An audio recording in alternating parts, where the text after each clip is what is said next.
Hello children, Class 10, English, Unit 7, Nation and Diversity. Be reading. A plea for India. అంటే plea అంటే మనం ఒకదాన్ని కోరుకోవడం, వేడుకోవడం, ఒక ప్రార్థన లాంటిది, రిక్వెస్ట్ లాంటిది ప్లీ.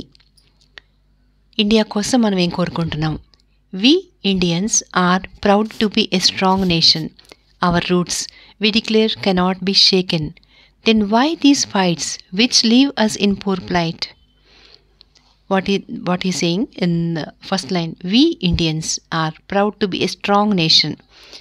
మనం ఇండియన్స్ అందరం కలిసి ఒక స్ట్రాంగ్ నేషన్గా ఫామ్ అయినాము కాబట్టి we should be proud of that. గర్వించాలి మనందరం ఒకటిగా ఒక స్ట్రాంగ్ నేషన్గా నిలబడ్డందుకు. Our roots we declare cannot be shaken. మన రూట్స్ అంటే మన మూలాలు, అంటే మనం అంత గట్టిగా స్ట్రాంగ్గా పాతుకుపోయినా రూట్స్ ఎలా అయితే కదిలించలేరో అలా మనని ఎవరు కదిలించలేరు. Our roots we declare cannot be shaken. మేము ఎంతో స్ట్రాంగ్గా ఉన్నాం కాబట్టి మా రూట్స్ ఎవరు కదిలించలేరు అని అర్థం. Then why these fights which leave us in poor plight. మరి ఎందుకు ఈ ఫైటింగ్స్ అని మనకి అందరం కలిసి ఒక స్ట్రాంగ్ నేషన్గా ఫామ్ అయినాము, మనని ఎవరు కదిలించలేనంత స్ట్రాంగ్గా ఉన్నాము, మళ్ళీ ఫైట్స్ ఎందుకు, మనని ఇంత బాధాకరమైన పరిస్థితిలో ఎందుకు ఉంచారు? పూర్ ప్లైట్, ప్లైట్ మీన్స్ విషాదకరమైన బాధాకరమైన సిచ్యుయేషన్. అది మనకి ఎందుకు వచ్చింది? ఇప్పుడు మనం ఎందుకు అలా అందులో ఉన్నాము? ఇన్ని ఫైట్స్ ఎందుకు? బాధ పరిస్థితులు ఎందుకు? Irrespective of our region, forget the caste which makes us lose our చామ్.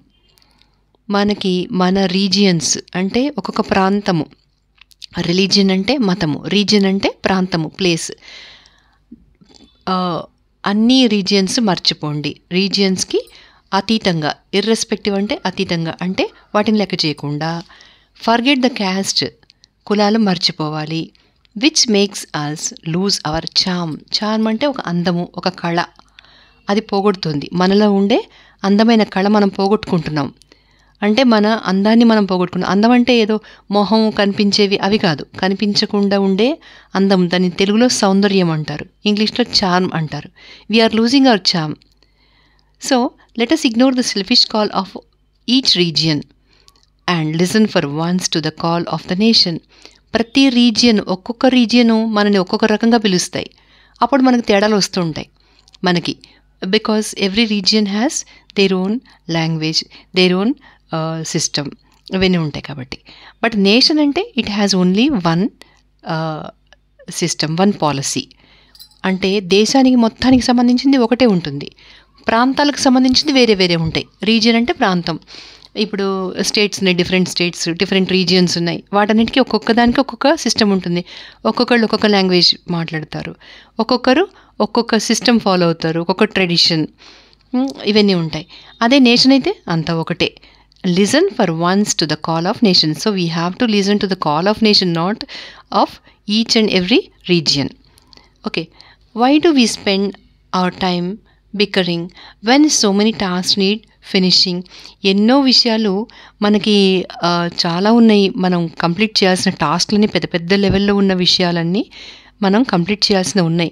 మరి ఇలా చిన్న చిన్న వాటికి అన్నిటికీ కూడా ఆర్ టైం బిక్కరింగ్ అంటే ఏంటంటే ప్రతి చిన్న విషయానికి కూడా గొడవలు పెట్టుకోవడం. బిక్కరింగ్ అంటే వాదనలు, ఆర్గ్యుమెంట్స్, ప్రతి చిన్న విషయానికి, అయిన దానికి కాని దానికి, అనవసరమైన వాటికి, అన్ఇంపార్టెంట్ విషయాలకి మనం ఊరికే ఆర్గ్యూలు చేసుకుంటూ ఒకళ్ళతో ఒకళ్ళు భేదాలన్నీ క్రియేట్ చేసుకుంటూ టైం వేస్ట్ చేస్తున్నాము, పెద్ద పెద్ద టాస్క్లు ముందు ఉంచుకొని. Don't we have better things to do than indulge in creating problems in you. కొత్త కొత్త ప్రాబ్లమ్స్ క్రియేట్ చేయడంలో ఆనందిస్తున్నాం. ఇండల్జ్ అంటే అందులోనే మనం ఒక సంతోషం వెతుక్కుంటున్నాం అనమాట. వాటినే మనం ఎంజాయ్ చేస్తున్నాం. వీటిని ప్రాబ్లమ్స్ క్రియేట్ చేయడంలో, కొత్త ప్రాబ్లమ్స్ లేనివన్నీ మనం క్రియేట్ చేయడంలో ఒక ఆనందం అనుభవిస్తున్నాము. దానికంటే ఇంకా మంచి విషయాలు లేవా? Don't we have better things to do? Is all this violence needed with the people being cheated? Who will return this only son whom she loves return? ఇంకా మొదలైంది. మనం చేసిన పనులకి రిజల్ట్స్ ఏంటి? వాయిలెన్స్, చాలా వాయిలెన్స్. ప్రతి చిన్నదానికి గొడవ పెట్టుకుంటున్నాము, పోట్లాడుకుంటాము, కొట్టుకుంటాము, నరుక్కుంటాము. ఇదంతా వాయిలెన్స్. ఎందుకు చిన్న విషయాన్ని పెద్దగా చేసుకుంటున్నాము? Because unity is not there. టోటల్గా అదే అర్థం. సో యూనిటీ ఉండాలి. ఇక్కడ ఏంటంటే మనం ఒక నేషన్కి సంబంధించిన వాళ్ళము అనే విషయం గుర్తుపెట్టుకోవట్లేదు. మేము డిఫరెంట్ ప్రాంతాలకి, డిఫరెంట్ రీజియన్స్కి సంబంధించిన వాళ్ళమని మనం అనుకుంటున్నాము. Is all this violence needed? ఇప్పుడు ఈ క్రింద చెప్పే హింస అంతా మనకు అవసరమా? With the people being cheated, ప్రజలు మోసగించబడుతున్నారు, వయలెన్స్ ఎక్కువైపోయింది, అంత వయలెన్స్ అవసరమా? Who will return this only son whom she loves eaten? ఆవిడ చనిపోయిన కొడుకుని ఎవరైనా వాపస్ తెచ్చిస్తారా? ఆవిడ కొడుకుని ఎంత ఇష్టపడుతుంది, ఎంత ప్రేమిస్తుంది గాఢంగా. హూమ్ షీ లవ్స్ ఎటన్ అంటే అంతులేనంత ప్రేమ అని అర్థం. ఇక్కడ టన్ అంటే మ్యాథమెటిక్స్లో టన్ కాదు, అంటే చాలా ఎక్కువ అని అర్థం. అంత ప్రేమించే కొడుకు చనిపోయాడు, వాడిని ఎవరైనా రిటర్న్ తెచ్చిస్తారా? Who will bring back his brother whose ashes he is still together? అతని బ్రదర్ని ఎవరైనా తీసుకొచ్చిస్తారా? వాడి యాషెస్ ఇంకా వీళ్ళు గ్యాదర్ చేయలేదు, ఇంకా పోగు చేయలేదు, యాషెస్ అలా పడున్నాయి. చనిపోయిన వాడి బూడిద, యాషెస్ అంటే చనిపోయాక బూడిద కుప్పగా మారిపోయాడు వాడు. వాడిని ఎవరైనా తెచ్చిస్తారా? ఆ యాషెస్ ఇంకా గ్యాదర్ చేయాలి, ఇంకా వాడి బూడిద కుప్పనే వాళ్ళు గ్యాదర్ చేయలేకపోయారు. మరి అలాంటిది అతను చనిపోయిన బ్రదర్ని తీసుకొచ్చిస్తారా? ఇప్పుడు చనిపోయాడని అర్థం అనమాట. Where has all the love gone which recited in the heart of all? మన మనసులో ఉండే ప్రేమంతా ఎటుపోయింది? అందరినీ మనం చంపేస్తున్నాము, నరుకుతున్నాము, వాయిలెన్స్. మనలో ఉండే ప్రేమంతా ఎక్కడికి పోయింది? మన హార్ట్లో ఉన్న ప్రేమంతా ఎటుపోయింది? Which recited in the heart of all? There is no reason to be proud and be on high cloud. మనము ఎక్కడో ఉన్నాము, అసలు మనకి ఎలాంటి ఒక్క రీజన్ కూడా ఉందా ప్రౌడ్గా ఫీల్ అవ్వడానికి? ఒక ఆకాశం అంత ఎత్తుగా ఎదిగి చాలా గర్వంగా ఉండడానికి ఏదన్నా ఒక్కటన్నా మిగిలిందా మనకి? We have to go a long way, we have to think seriously, else we end up miserably. మనం ఎంతో దూరం నడవాలి, ఇంకా ఎంతో సీరియస్గా ఆలోచించాలి, ప్రతి విషయాన్ని కూడా గంభీరంగా ఆలోచించాలి, లేదా అంటే మన జీవితాలు ఇట్లాగే బాధతో ముగిసిపోతాయి. Then let our minds throw out the rot and devote our time to pious thoughts. ఇప్పుడు ఇక మనకి కన్క్లూజన్. ఇక్కడ లాస్ట్లో ఏం చెప్తానంటే ఇప్పటిదాకా ఏం జరుగుతున్నది అని చెప్పాడు. అసలు మనం ఎలా ఉండాలి? Introduction already explain you how to write a topic even in the form of poetry or in the form of essay, whatever it is, explain you already. Even in project work also, you have to divide the topic into 3 parts. First one, introduction. Second one, elaboration. That means you have to describe that. And third one, conclusion. Here we are coming here to conclusion in this poem. చూడండి, లాస్ట్లో conclusion అంటే మనం ఒక message ఇవ్వడం కానీ ఒక సలహా ఇవ్వడం కానీ చేస్తాం ఎండింగ్లో, అది. Then let our minds throw out the rot. ఇప్పుడు ఏం చేయాలంటే మన మనసులో ఉన్న చెత్తనంతా బయట పారేయాలి. రాట్ అంటే కుళ్ళిపోయిన చెత్త విషయాలన్నమాట, పనికి మాలినవి. And devote our time to pious thoughts. పవిత్రమైన మంచి ఆలోచనలకి మనం మన టైము పెట్టాలి. డివోట్ అంటే టైం మనం దానికి స్పెండ్ చేయడం. Let us control the rights which leave us with no choice. ఈ గొడవలు ఇవన్నీ వీటన్నిటిని మనం వదిలిపెట్టాలి. ఎక్కడ అది తప్ప మనకు వేరే చాయిస్ లేదనమాట. Which leave us with no choice but to hang our heads in shame and say we have miserably failed. We have the power to win, so why not end this win. మనం ఏంటంటే మన తలలు వేలాడేసుకుని చాలా బాధతో మనం ఉండి మనం ఏం చేస్తున్నామంటే చాలా ఫెయిల్ అయిపోయాం. మనం మంచి విషయాలని ఇప్పుడు మనం చెప్పుకున్న వాటిలో మనం ఫెయిల్ అయిపోయాం, చేయలేకపోతున్నాం, తలలు వేలాడేసుకున్నాం సిగ్గుతో. So we have the power to win, so why not end this win. మన దగ్గర పవర్ లేకనా? ఉంది. We have the power to win. జయించడానికి ఏం జయించాలి? ఆల్ ఆర్ రాటెన్ థాట్స్, మన చెడిపోయిన ఆలోచనలన్నిటినీ మనం జయించాలి. అది జయించే capacity we have that power, so why not end this win. ఈ చెత్త చెదారాన్ని మనము ఎందుకు వీటికి ఫుల్ స్టాప్ పెట్టలేము?